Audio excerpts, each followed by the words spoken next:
Well, greetings once again, my fellow horror fanatics. And if you hadn't noticed already, just look at this video, something's changed. I got a haircut. Wow, was that a fun experience after 3 months. But I'm feeling much better for it. Now, before I get on to the purpose of this video, for my monthly horror pack unboxing, I'm afraid there is something I feel I need to say. And I do apologize that the month of June has been so heavy in terms of my content on YouTube, Twitter, Facebook, and so forth. You know, speaking about gay and trans rights and other things, but a lot of shit's happened in June that kind of bears the commentary. And in particular, in the last couple of weeks, a lot of things have come to light about certain industries and certain individuals, certain organizations that I've been a longtime fan of and that have influenced me. Obviously, in the world of professional wrestling, unfortunately, the retirement of The Undertaker, who is probably the greatest horror-themed character of all time in that field, has been overshadowed by the speaking out hashtag, as stories about abuse, physical, sexual, grooming, intimidation, harassment, and so much more have continued to come to light. There's also been revelations about certain publications and individuals within the horror community. Joe Bob Briggs, of course, through social media announced he's cutting off his relationship with one of them due to allegations that have arisen. Well, not even allegations, it's revelations, it's facts. You know, I wish I could say that any of this is a surprise to me, but in fields like professional wrestling, in fields like horror and slasher films and exploitation films, it's undeniable there is a lot of trash. You know, trash with a high profile name or with an IMDb account is still trash. So it's not shocking to me, but it is undeniably disappointing that in this year of 2020, we still are living in an environment where this kind of behavior goes so woefully underreported. We all know the majority of rapes, of sexual assaults do not get reported. The ones that do are not treated as a priority. The victims are not heard.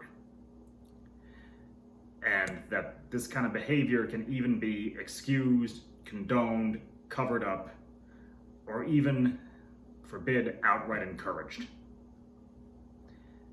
You know, we like to pretend we're living in a civilized society, but we all know there's not a lot of truth to that when the times are rough. 2020 has certainly shown us that ugly side of it already. But I'm a big believer that we should perpetually strive to do better. And now that we know as a society, as a world, about how the majority of these assaults and this behavior goes unreported and the ones that are don't get heard, we should be striving to do better. We should be striving to believe victims. And yes, I am aware there are cases where a person makes an accusation and it turns out to be bullshit.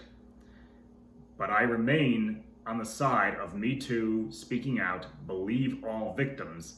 Because personally, I would much rather be on the side of someone who makes these allegations and they turn out to be false than I would on the side of someone who denies it and it turns out they did it.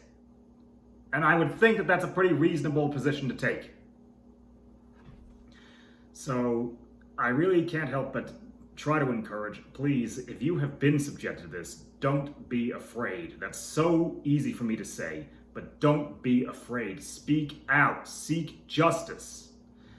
You know, this is a real life horror that has afflicted far too many people that we actually do have a means to address. We do have a way to get a better ending, not just the slasher villain coming back to do it again. So I will end that little rant with hashtag speaking out, hashtag Me Too, hashtag believe victims. So, with that rant said and done, we're gonna get on to the real purpose of this video here. And I already opened the box, sorry. This is my monthly horror pack unboxing. As always, it's actually a really great subscription. I will link them in the description bar. Feel free to check them out. It's pretty reasonably priced for what you get. A lot of these box subscriptions Unless you're willing to pay a premium price, then it ain't worth it. This one I do not have any regrets about. And they've sent me some pretty cool stuff, some of which will be the subject of future reviews, some of which I really would not suggest if you were my worst enemy. Well, maybe in those circumstances. So let's see what we've got for this month. Oh baby, I'm liking this one already.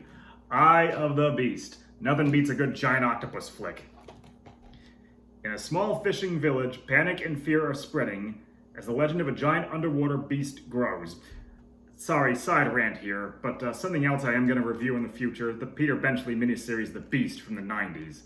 Outside of being one of the cheesiest concepts I've ever seen, as a kid who remembers when that series was out, they promoted that thing to no friggin' end. Those commercials were on every few seconds. Okay, when government scientists Dan Leland, James Vanderbeek, that's all you need to hear to know you're sitting on a turd, is sent to investigate the murky waters, he soon uncovers a sea monster beyond anything he could have ever imagined, complete with massive tentacles and a taste for human flesh. Boy, when James Vanderbeek is involved, you know you're in for it. Oh boy, Awakening the Zodiac. That's something else I'm intending to start doing videos about in the future, true crime and horror history. The Zodiac is probably one of the most interesting cases because it's still unsolved. They probably know who did it by now, but there's no way to prove it. So, in 1968, one of the deadliest serial killers in US history disappeared without a trace. No shit. His identity and cryptic message remain unsolved for decades, until now. After a fortune-seeking couple uncovers a 40-year-old film reel depicting two gruesome murders taken by the killer himself, they set out to solve the mystery and claim the $100,000 reward. But the situation quickly changes as the hunters become the hunted in this thrilling film starring Shane West, Leslie Bibb, and Matt Craven. So it's essentially the Poughkeepsie tapes, but instead they're using the Zodiac and throwing in a reward scenario. And I find it hilarious because a $100,000 reward for tip-off information like that is not going to go far in today's money, particularly once you pay the taxes on it. Ooh, this looks interesting. Vampire Riders. The world is in chaos and vampires rule the streets, so it's Walking Dead with vampires. Every 5 centuries, an ancient sacrificial ritual involving the slaying of the Day Walker maintains the vampire lord's immortality. As vampires roam the streets searching for the Day Walker, 2 vampire hunters must stop them. But how are there 2 vampire hunters when vampires now rule the world? This plot sounds like this one's going to be a real cheese fest, but that's the best kind. And pretty cool cover, Lake Fear. 4 women travel to a secluded cabin by a lake deep in the woods for a weekend getaway. Boy, you can't tell where this is going already, can you? After stumbling upon a doll that has been watching them for the entire time. So we got Evil Dead and we got The Conjuring.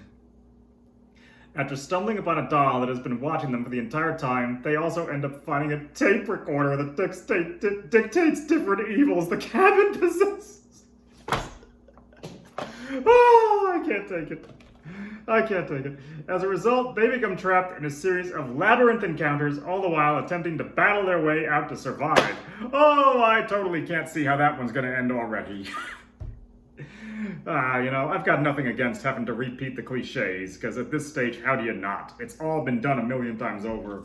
But wow, they did not even try with that description. They did not even try to make it sound like it's not Evil Dead, The Conjuring, and just about every other Cabin in the Woods movie. Wow.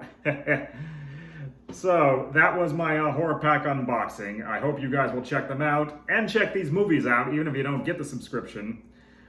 Thank you for listening to my rant and for joining me. Thank you for subscribing. You know, I've seen the list going up. That's something I am so happy with and so proud of, and I'm glad you guys are enjoying. Stay tuned for more videos. I should have a taste test coming up soon, inspired by my friend ReapersHorror from Horror Hive. Be sure to check their videos out. There's cool narration, and I've contributed to a few of them in writing. As always, folks, eat, drink, and be scary. Please. Stay safe, take precautions, wear the masks, wash your hands. It ain't over yet. Stick together, horror family. Stick together, drive-in mutant family. And enjoy.